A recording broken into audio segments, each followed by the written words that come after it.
मेरा नाम निकिता है और मेरी बड़ी बहन का नाम सोनिया है। मेरी दीदी बहुत ही खूबसूरत हैं। मैं दीदी की से 3 साल छोटी थी। जब सोनिया दीदी 18 की हुई तो रिश्ते आने शुरू हो गए। वो शादी के नाम से दूर भागती, कहती अभी मुझे शादी नहीं करनी, मुझे अभी पढ़ाई करनी है, शादी के बाद तो सिर्फ घर के कामकाज में उलझी रह जाऊंगी। उनका सारा ध्यान सिर्फ पढ़ाई पर की तरफ रहता था और मम्मी पापा भी कहते अभी इसकी उम्र ही क्या है, पढ़ने का शौक़ है तो इसे पढ़ने देते हैं। बस ऐसे ही कह कह कर हर रिश्ते को ठुकराते रहे। टाइम गुजरने का पता ही नहीं चला और दीदी ने बीए के बाद बीएड किया और एमए किया। रिश्ते आते रहे, वह इनकार करती रही। अभी नहीं, पहले कुछ बनूंगी फिर शादी करूंगी। भगवान ही जाने वह क्या बनना चाहती थी। सपने तो उनके बहुत बड़े बड़े थे। नौकरी की तलाश में उन्होंने बड़े बड़े अफ़सरों से मिलना शुरू किया, ऑफ़िसों के चक्कर काटे, लेकिन कहीं पर भी नौकरी नहीं मिल पा रही थी। फिर उन्होंने थक हार कर एक स्कूल में टीचर की जॉब कर ली। कुछ टाइम स्कूल में पढ़ाया, फिर घर बैठ गई। बोली कि बच्चों को पढ़ाना उनकी जान जाने जैसा काम है। मैंने तो सिर में दर्द होने लगता था उन दिनों में पढ़ाई कर रही थी और जवान थी। अब जो भी रिश्ता आता वह दीदी को नज़रअंदाज करके मेरा हाथ मांगने लगता, जबकि मेरे मम्मी पापा की इच्छा थी कि पहले बड़ी की हाथ पीले होंगे। टाइम बीत रहा था कि मैंने ऐसा कर लिया। अब सभी मम्मी पापा को समझाते कि तुम लोग अच्छे अच्छे रिश्तों को ठुकराते जा रहे हो, कहीं ऐसा ना हो कि बड़ी के चक्कर में छोटी भी रह जाए। मम्मी पापा दीदी की शादी को लेकर बहुत परेशान थे और इन हालातों से घबराकर मम्मी ने शादी करवाने वालों का सहारा लेना शुरू कर दिया। मम्मी ने उन्हें पैसे भी दिए और कहा कि बेटियों के लिए अच्छा रिश्ता लेकर आओ। रिश्ता करवाने वाले औरत एक दिन रिश्ता लेकर आई। मम्मी पापा उससे मिलने गए। मम्मी पापा लड़के की तारीफ के ज़मीन आसमान एक कर दिया कि लड़का बहुत अच्छा है, लाखों में एक है, वगैरह वगैरह। कुछ दिन बाद मम्मी पापा लड़के के घर जाकर दोबारा लड़के से मिले। लड़का देखने में इतना अच्छा नहीं था, शक्ल सूरत भी कुछ खास नहीं थी, मगर वे लोग मेरे मम्मी पापा से इस तरह शराफत से पेश आए। मेरे सीधे माँ बाप ने हाँ कर दी और 2 महीने बाद शादी की तारीख रखी गई और घर में शादी की तैयारियां शुरू हो गई। शादी की तैयारियां 2 महीने में ऐसे बीत गई जैसे 2 दिन हों। देखते ही देखते शादी का दिन भी आ गया और हम लोग मेहंदी वाले दिन लड़के के घर लड़के को मेहंदी लगाने गए तो मैंने पहली बार अपने जीजा जी को देखा। उस पर नज़र पड़ते ही मेरी चीख निकलने रह गई। पक्का रंग, मामूली शक्ल सूरत और सर से गंजा धोबरे की चमक देखकर पहले तो मुझे बहुत हंसी आई, फिर दीदी की किस्मत पर रोना आ गया कि दीदी को किसी किस्मत फूटी है। मैंने यही सोचने लगी कि इतने इतने अच्छे रिश्तों को ठुकराया था और अब अजनबी शख्स से डोली में लेने आ गया। जैसे ही मैंने उससे मेहंदी लगाने के लिए हाथ आगे करने को कहा तो मेहंदी लगाने लगी। उसने मेरा हाथ पकड़ लिया। मेरा दिल वहीं टूट कर रह गया। जो मेरे दिल में जीजा जी के लिए इज्जत थी वह भी चकनाचूर हो गई। मैं तो अपने हाथ झटक कर एक तरफ हो गई। फिर उन्हें दूसरी लड़कियों को मेहंदी लगाने को कहा और मैं उसे देखे जा रही थी, यह सोचकर हैरान थी कि मम्मी पापा ने इस इंसान में क्या पसंद किया जो बिना देखे भले जल्दी हाँ कर कह दी। मेरी नज़र उन्हीं पर थी। दूल्हे राजा तो बस बढ़ चढ़कर लड़कियों से बातचीत का हिस्सा ले रहे थे, मजाक किए जा रहे थे। शायद उनके ख़ानदान में इस तरह के गंदे मजाक करने का रिवाज होगा। मैं एक तरफ खामोश खड़ी थी। मुझे खामोश खड़ा देखकर मुझे आवाज़ लगाने लगे, साली साहिबा इधर तो आओ भाई, हम तो अपनी साली के हाथ से ही पान खाएंगे, हमारी यह इच्छा पूरी नहीं करोगी क्या? उनकी यह इच्छा सुनकर मेरी औरतें हंसने लगी और ऊंची ऊंची आवाज़ में कहने लगी कि पान खिलाने के बहाने अपनी साली का हाथ न खा लेना। इस तरह के मजाक में हर आदमी आमतौर पर होती है, पर मुझे यह मजाक पसंद नहीं आया। मुझे मजाक करने वाली औरतों को गुस्सा से देखा। उसमें से एक औरत पान ले आई और मेरे हाथ में पान थमा दिया और मुझसे बोली, लो अपने जीजा जी की इच्छा पूरी कर दो। तुम्हारे जीजा ने तुमसे पहले ही फरमाइश की है, तुम भी बदले में इसे कुछ भी लेने की फरमाइश करना। अपने दिल में उनको गाली दे रही थी मगर जुबान पे कुछ न बोली। स्टेज पर बैठे जीजा पान खाने के बड़े बेचैन हो रहे थे और बार बार बोल रहे थे कि साली साहिबा खिला दो, तुम तो हमारी छोटी साली हो। मेरे हाथ से पान था लेकिन मेरे कदम समझो वहीं जम चुके थे। फिर एक लड़की मेरी तरफ बढ़ी और मुझे जीजा जी की तरफ ले जाने लगी और मुझे पकड़कर उनके पास ले गई। जैसे ही मैंने पान खिलाने के लिए उनकी तरफ हाथ बढ़ाया तो उन्होंने मेरी कलाई पकड़ ली और अपनी तरफ खींचने लगे। जैसे ही मैंने पान खिलाया तो उन्होंने मेरी दोनों उंगली काट ली। मेरी तो चीख ही निकल गई और जीजा जी मुस्कुराने लगे। मैं अपने आंसू पोंछती हुई स्टेज से नीचे उतरकर भागने लगी। मेरा खींचकर थप्पड़ मारने का जी चाह रहा था और मुझे अपने मम्मी पापा पे बहुत गुस्सा आ रहा था कि उन्होंने कैसे लड़के को पसंद किया। सगाई होने तक तो ऐसे ही खोई खोई सी रही और शादी के कामों में मन नहीं लग रहा था। अपनी दीदी की तरफ एक नज़र उठाकर देखती तो रोने को मन करता। शादी के दिन आया, दीदी विदा होकर अपने घर चली गई। अब जब भी दीदी घर आती तो यह देखकर हैरान रह जाती कि पति का हाथ में एक बड़ा सा डिब्बा होता जिसमें बहुत सारे पान होते और मजाक मजाक में मुझसे कहते कि एक पान तुम ही खिला दो। न चाहते हुए भी मैं दीदी की वजह से उनका घर न खराब हो जाए इसलिए पान खिला देती। मुझे को तो पान खाने को कहते तो हम पान खाने से इनकार कर देती। शुरू शुरू के दिन तो दीदी को ले आते, फिर उन्होंने आना जाना कम कर दिया। दीदी के जाने से घर सूना सूना हो गया था। मैं दीदी को रोज़ याद करके रोती थी। एक दिन मैंने अपनी मम्मी से कहा, भगवान जाने दीदी कब आएंगी, मेरा दिल बहुत उदास है, मेरा दिल उनसे मिलने का कर रहा है। मम्मी ने कहा तो तुम चली जाओ उससे मिलने, वह भी तुम्हें याद करती होगी। फिर भाई ने कहा नीतिका को ले जाओ, वह यह अपनी बहन से मिलना चाहती है। भाई ने गाड़ी निकाली और मुझे दीदी के घर ले गए और मुझे गेट पर ही उतार दिया और कहा, जाओ तुम जाकर मिल आओ, मैं यहीं खड़ा होकर तुम्हारे इंतज़ार कर रहा हूँ, पर तुम ज़्यादा देर मत करना। भाई भी अंदर नहीं आए क्योंकि वह भी जीजाजी को पसंद नहीं करते थे। मैंने अंदर चलने को कहा तो बोले, तुम जाओ, मैं फिर कभी हो आऊँगा। मैं अकेली ही दीदी के पास गई। वह उस वक्त अपने देवर और पति के साथ बैठकर खाना खा रही थी। मुझे देखते ही विवेक की आंखों की चमक आ गई। कहने लगे, तुम आ गई हो ना, अच्छा बताओ पान लाई हो?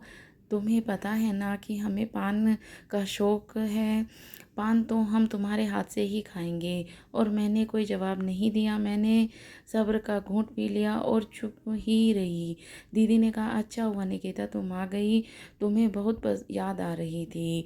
बताओ तुम खाना खाकर आई हो या आ जाओ खाना खा लो। मैं जिया जी के इस मजाक से भड़क गई। तुम क्या खा कर आई हो क्या नहीं? मुझे तो लगता है कि तुम घर में भूखी ही आई हो। उनकी इस मजाक से मेरी आंखों में आंसू आ गए। दीदी को देखने आई थी तो देख लिया, मैं वापस अपने घर जा रही हूँ। जीजा जी फिर एक बार मुस्कुराते हुए बोले, क्या देखने आई थी कि उसकी शादी ना होती तो क्या उम्र भर उन्हें अपने पास रखना था? क्या अब तो बर्दाश्त की हद हो गई थी। मैं रोती हुई उनके घर से निकल आई। दीदी मुझे बुलाती रह गई। भाई बाहर खड़ा था। मैंने कहा, चलो भाई मिल लिया, आज के बाद मैं यहाँ नहीं आऊँगी। सब ठीक तो है? भाई ने बड़ी हैरानी से पूछा। क्या उन्होंने तुम्हें कुछ कहा जो तुम रो रही हो? ऐसे में अपने भाई को यह बात भी अच्छी न लगी। एक दिन दीदी घर आई, मम्मी ने पार्टी रखी थी।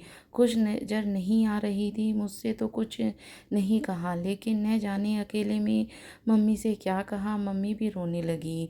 मुझसे कहा, कभी भी तुम अपने जीजा जी के सामने मत जाना।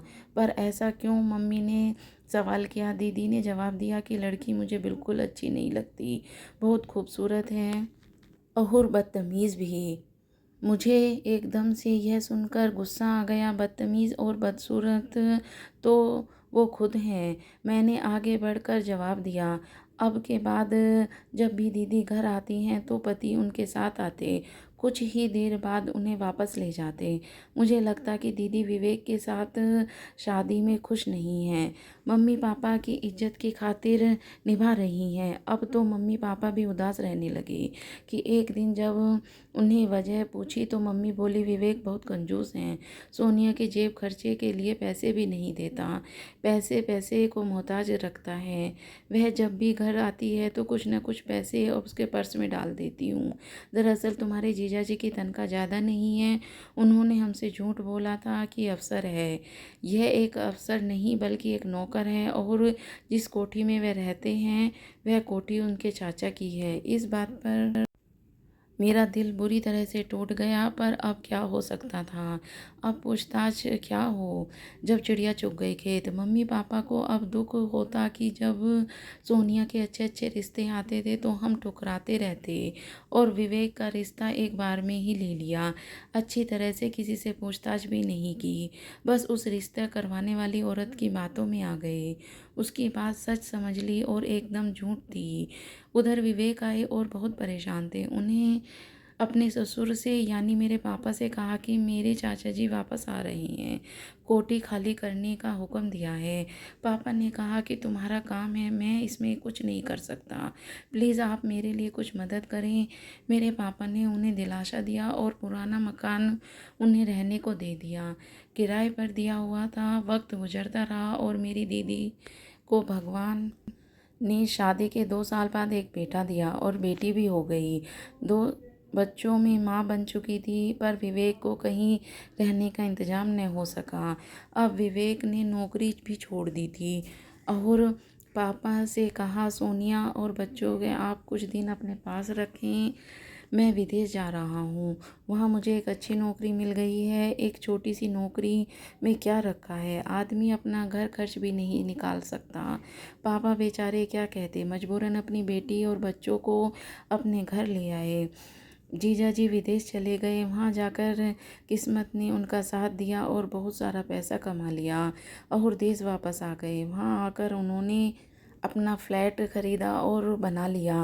वह दोबारा जाने लगे तो पापा ने कहा, अब बीवी और बच्चों को भी अपने साथ ले जाओ, हम कब तक इन्हें संभालते रहेंगे। बच्चे भी उदास रहते हैं। एक बार वो चुप हो गए, लेकिन फिर दीदी और बच्चों को अपने साथ ही ले गए। इधर मेरे मम्मी पापा ने मेरा रिश्ता एक लड़के से पक्का कर दिया जो मुझे पसंद भी करता था, लेकिन लड़के की पढ़ाई की वजह से शादी 3 साल बाद रखी गई। 3 साल का टाइम तो बहुत ज़्यादा था, लेकिन इस बार मेरे पापा अमीर ख़ानदान में शादी करना चाहते थे। मैं इस रिश्ते से ये राज़ी थी। एक ही साल बीता था कि दीदी और बच्चे वापस आ गए। दीदी ने एक और बेटे को जन्म दिया। अब इस बार मेरी बहन बहुत ही नाजुक और उदास दिखाई दे रही थी। मम्मी और दीदी से पूछा, क्या हुआ, तुम खुश नहीं हो क्या? दीदी कहने लगी, मेरा दिल उदास रहता है, विवेक पैसे आने के बाद बहुत बदल गई हैं। बात बात पर मुझसे लड़ाई झगड़ा करते हैं, बिना वजह ही ताने देते हैं, मेरे साथ बेरुखी बदलते हैं। पहली बार दीदी ने अपने पति की शिकायत की थी, जबकि बहुत खुशी खुशी विवेक जीजा जी मम्मी पापा से मिले थे और बहुत खुश भी नज़र आ रहे थे। इसीलिए पापा भी अपनी बेटी के लिए कुछ नहीं कह सके। 3 महीने रहकर दीदी चली गई। अब जब भी फ़ोन करते उनकी आवाज़ बहुत ही धीमी निकलती, जैसे अभी अभी रोई हूँ। हर बार कहती, मेरी तबीयत ठीक नहीं रहती, भगवान ही जाने मुझे क्या हो गया है।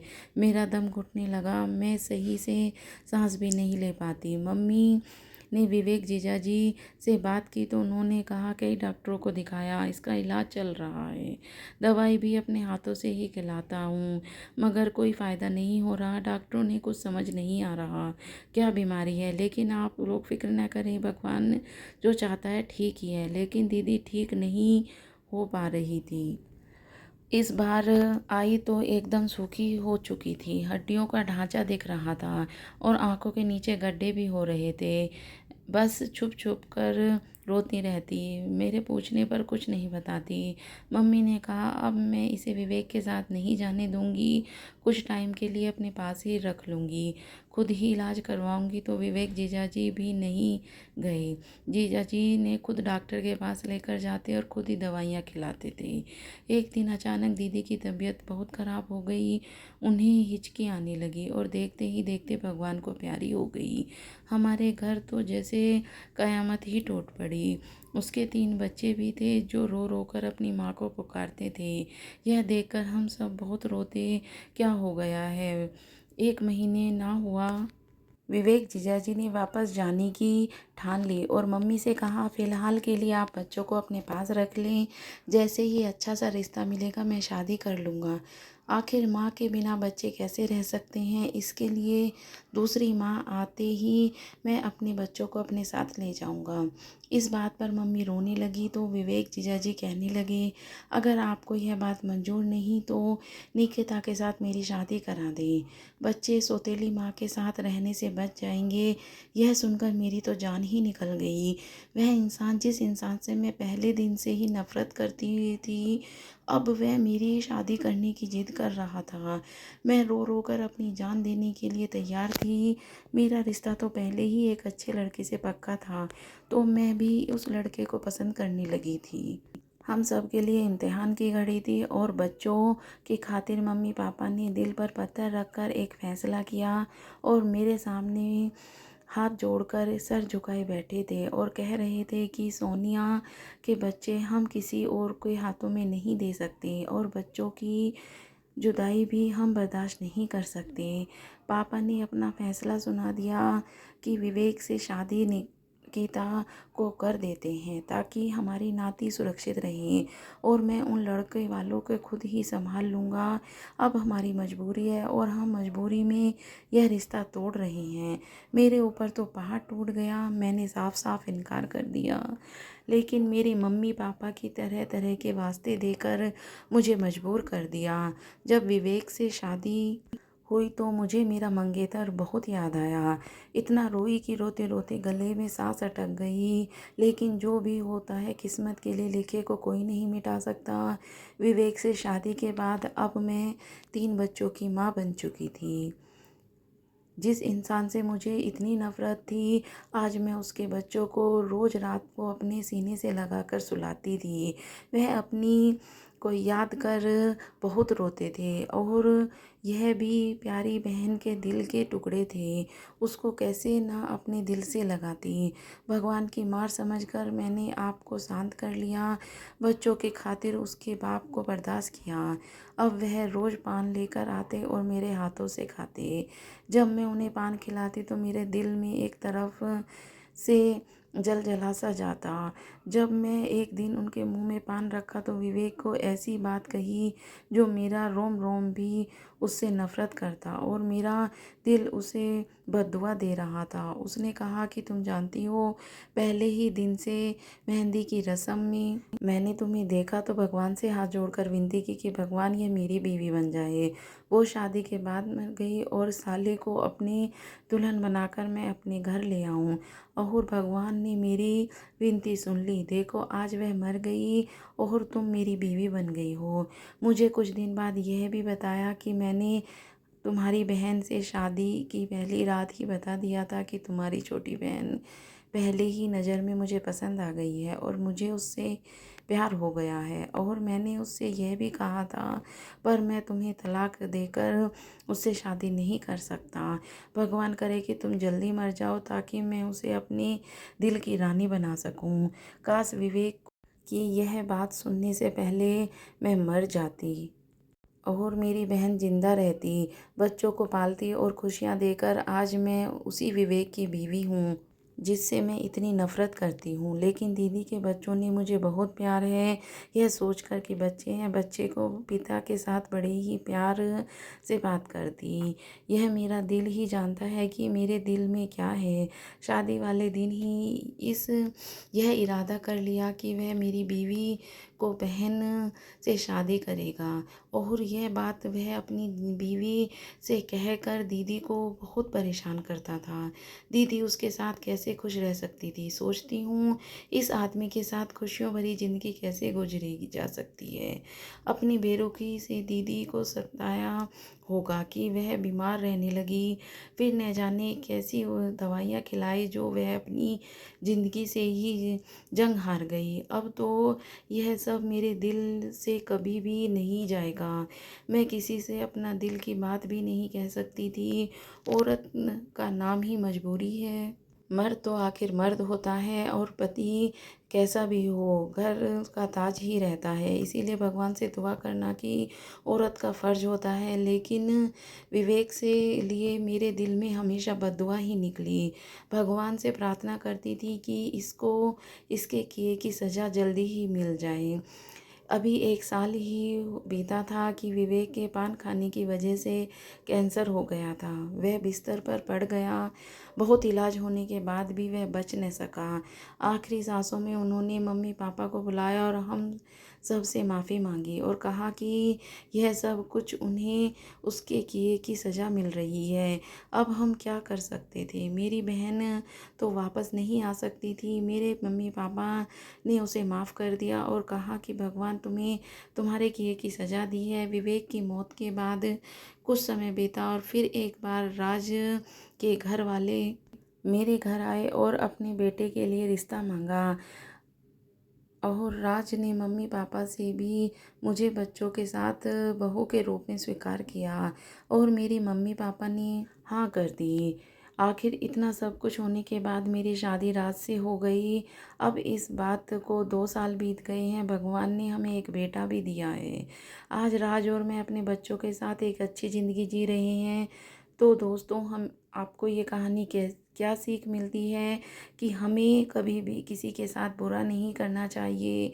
हमें जितना मिलता है उसी में खुश रहना चाहिए और भगवान का धन्यवाद करना चाहिए कि अगर आपको मेरी कहानी अच्छी लगी हो तो कमेंट बॉक्स में अवश्य बताएं और वीडियो को लाइक और चैनल को सब्सक्राइब करना बिल्कुल ना भूलें। आपका ये कहानी पूरी सुनने के लिए बहुत बहुत धन्यवाद।